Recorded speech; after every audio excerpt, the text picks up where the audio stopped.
focus on helping people be the best version of themselves, and you've said that to me many times, why would that help someone be more successful in sales? In sales, being the best version of themselves. Well, first of all, the biggest thing that gets in the way of your success, especially when you're selling, is your ego. Your ego is the number one thing that sabotages you. Now, what I mean by that is that when you're in sales, you're never selling a product, you're selling a person.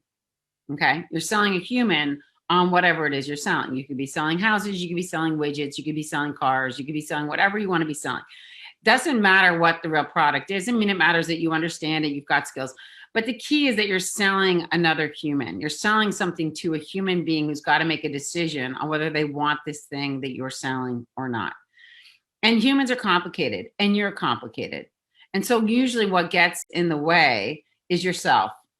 So you get triggered by people, you get thrown by somebody says something to you, and it hits you, it makes you feel uncomfortable, and your ego pops out.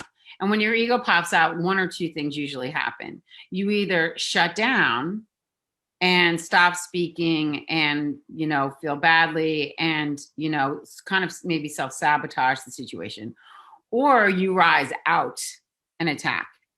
And then you say something maybe you regret. And by the way, I want to be really clear. A lot of times in selling, people have recognized that they have these struggles. So they have stopped themselves, for example, from rising out and attacking, but their energy shifts.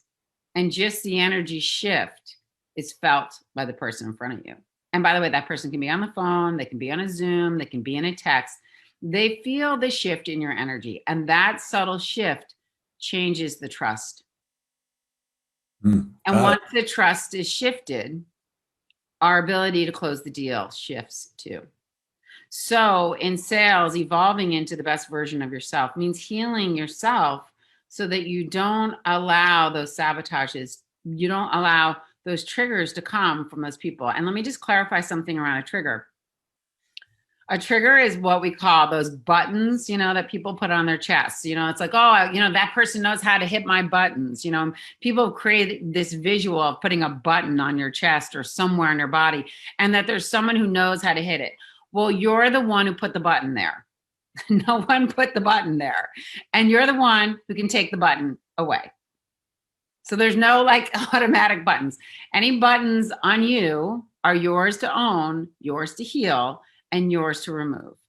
And there's no human that's pressing them. I mean, there are humans that are pressing them, but that's because you put them there. It's like walking around with a big button and be like, don't push this.